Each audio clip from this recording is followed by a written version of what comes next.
Niba ukeneye kugira amafaranga cyangwa ushaka gutera imbere, hagarika bino bintu bitanu burundu kuko nuko business zikora. Ntago ufata umuntu uja kurusha ngo uhite umugirira icyari ngo uyu muntu ngandusha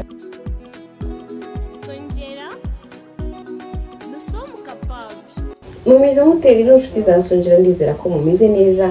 Uyu munsi muze tuganire ku bintu bitanu umuntu wese ukeneye iterambere cyangwa se ukeneye gutera imbere akwiye guhagarika burundu. Niba ukeneye kugira amafaranga cyangwa ushaka gutera imbere, hagarika bino bintu bitanu burundu kuko byatuma udatera imbere. Ikintu cya mbere ni ukwigereranya n'abandi, ugafata ubuzima bwawe ukabugereranya n'abandi. Buri muntu arivukira. Ikindi kandi ntabwo wakigereranya n'undi kuko ntabwo uzi icyo Imana yamugeneye. Ikindi kandi ntuzakura amafaranga, ntuzakura ibyo bituma wigereranya nawe. Ukwiye kwitondera rero ukirirwa wigereranya n'abandi biguca intege. Ukabona umuntu wenda mwaratangiranye mwakoze business imwe, warangiza ukabona wateye imbere ragusize, we arya batari igihe cyawe cyangwa se afite ibindi bintu ari gukoresha kugira ngo abone amafaranga. Rero wikigereranya n'abandi ko kuri ibyawe ubikore neza, nubona hari bitari kugenda neza urebe uko ubigenza ariko wirinde kwigereranya n'abandi kuko si byiza biguca intege. Ikintu cya kabiri ni ukudategura uko ukoresha amafaranga. Mu by'ukuri ugasanga ntuzi ngo nzaspendinga gutya, nzasevinga gutya, nzashora gutya. Urumva iyo utagira gahunda y'imikoreshereze y'amafaranga agucika utabizi. Rero jya ufata gahunda y'uko ugiye gukoresha amafaranga yawe. Wipanga ngo nzagura ikibanza, numara kubona aya mafaranga uhita ugura imodoka. Ntago ari byiza. Mu by'ukuri nutagira gahunda y'imikoreshereze y'amafaranga azagucika. Icya gatatu ni ukubana n'abantu baguca intege cyangwa batagira icyerekezo. Menya inshuti zawe, menya abo muri kumwe, umenye ngo ese uyu muntu turi kumwe yamfasha gutera imbere. Ugomba kuba inshuti n'abantu biteje imbere cyangwa bari mu murongo wo kwiteza imbere, bakugira inama, bataguca intege nubwo waba uri gukora ikintu kigoranye. Ushobora kuza ukavuga uti njyewe umwaka uzarangira mfite miliyoni 2 nta n'ibihumbi 500 ufite, aho kugira ngo agucire yawe ati ibyo bintu ntibishoboka, ahubwo umusetsa akakubwira ati rata wabikora, ahubwo reka ngufashe, reka dukore ibi n'ibi, reka ibyo wakoraga bigende gutya na gutya, akakugira inama y'uburyo wabigenza. Aho kugira ngo aguca intege ku ntego ya danje wifatiye, ahubwo akakugira inama nubwo yababona ko bidashoboka. Akabana inshuti nziza. Jya uba inshuti n'abantu bahora bari mu bintu by'amafaranga, bahora bafite gahunda zo gutera imbere, bahora bafite gahunda z'amafaranga. Ibi bintu bizagufasha kugera ku cyo ushaka. Nuvuga ngo abantu mugendana bagira uruhare runini ku iterambere ryawe. Mbwira inshuti yawe, mbwira uriwe. Nugendana n'abantu badashaka kwiteza imbere nawe ntuzatera imbere. Nugendana n'abantu bahora bavuga business, bahora bari muri business, bahora bakeneye gutera imbere, nawe uzatera imbere. Nugendana n'abanebwe nawe uzabawe, nugendana n'indaya nawe uzabayo. Mu by'ukuri mbwira inshuti yawe, mbwire uriwe. Rero menya inshuti zawe mugendana. Icyakane ni ugutinya gutangira cyangwa gukorera ku nzozi zawe. Mu by'ukuri ntugatinya gukora inzozi zawe ngo uzigemo. Niba waravuze ngo inzozi zanjye no kuba mu YouTube nkafungura channel nkajya ngeza abantu ibiganiro biteye gutya na gutya na gutya, nubwo nashyiraho ikiganiro kikarebwa n'abantu babiri, ntibizanci intege kuko nzi ko one day hari igihe umuntu azajya ashyiraho ikiganiro kikagira 10,000 cyangwa se 50,000. Natangiye mureke mbabwire kuri aka kantu.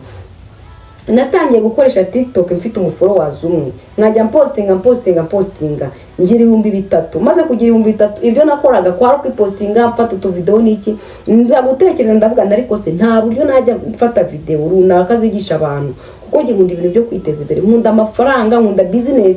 Ndavuga ati nta buryo najya mfata izi content nkazibwira abantu. Ese ko natakaje ibiro 20, nta buryo nabwira inshuti zanjye cy'abantu uburyo nabitakaje kuko nahuraga n'abantu bakambaza wambwira ko watakaje ibiro, wambwira ko watakaje ibiro, ese urya ibiki, ese ukora iki, n'abandi muri siporo, ese nyine ndavuga ati ese ko abantu babimbaza, nta buryo nafata iyi TikTok yanjye nkajya mfata abantu nkababwira uko natakaje ibiro bakamfollowinga. Kandi niko byagenze. Ubu ngiye kugira 13 kuri TikTok, mwarakoze kumfollowinga. Na YouTube nayitangiye mfite umwe, nkajya mvuga ati ese gutya na gutya na gutya. Uko ugenda ushyiraho udacitse intege ugenda nyine utera imbere, n'udacika intege utera imbere. Icyo rero navugaga witinya gutangira, nubwo watangira bigoye. Uri gutangira bigoye, nashyiragaho video nkabona abantu 5 cyangwa 10, ariko ubu nshyiraho video mu masaha 20 byuze nk'abangize 100. Mu by'ukuri ntabwo nacika intege, ahubwo nzaguma nkore cyane. Ikintu cya gatanu ni ukwirengagiza kwiga buri munsi. Ibintu turi mu buzima ubusaba kwiga buri munsi kuko icyo uzi mu kanya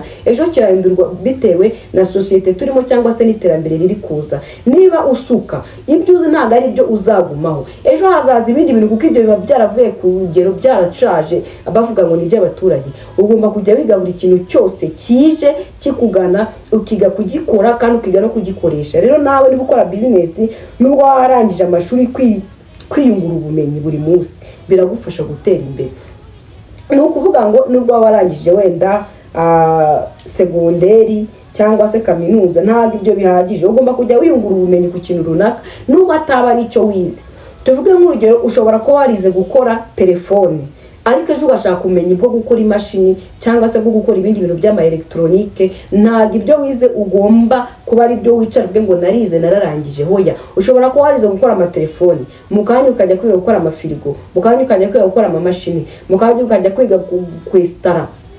Ugomba guhora wiga buri gihe kuko ibingibi biragufasha gutera imbere.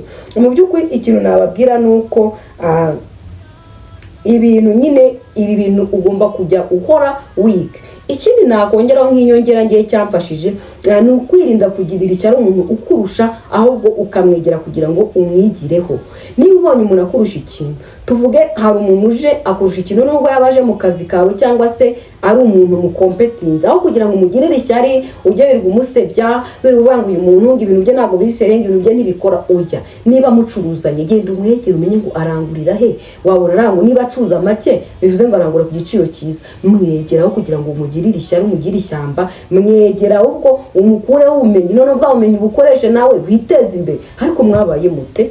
Nuko business zikorwa. Ntabwo ufata umuntu uje kurusha ngo uhite umugirira ishyari ngo uyu muntu ngandusha abakiriya, ngo aje kuntwara abakiriya, ngo aje muri business yanjye. Hoya, ahubwo mwegera umenye ngo ibintu bye bikora gute, kubera ko iyo wungutse ubumenyi none umenye uko. Kandi ikindi, iyegereze uwo muntu ntabwo ari umwanzi wawe deja. Kuba muri gukompeta ntabwo bivuze ko ari umwanzi wawe, ahubwo iyo ushaka kugira ngo umuntu umutsinde neza uramwiyegereza.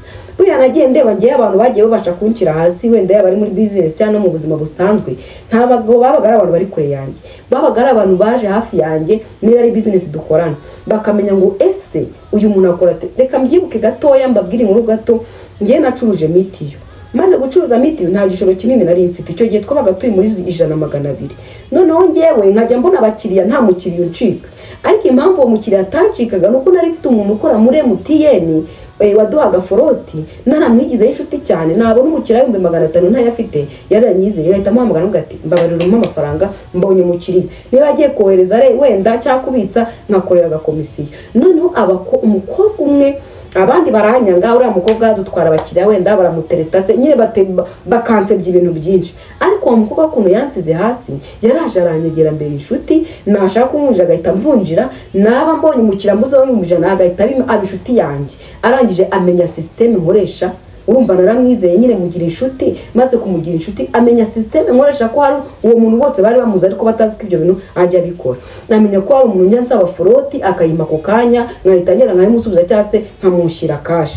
Icyo yakoze yamaze kumenya ahubwo ubumenyi ko mufite, amaze kumenya ko umuntu uburyo dukorana, arangije arandeka ariko agenda muntwaye nawe akajya muha. Bivuze ngo abakiriya babaga babananiye akajya bashobora kuko wa muntu nawe ni umuntu utanga service wo muri MTN yabaga akorera wese bose.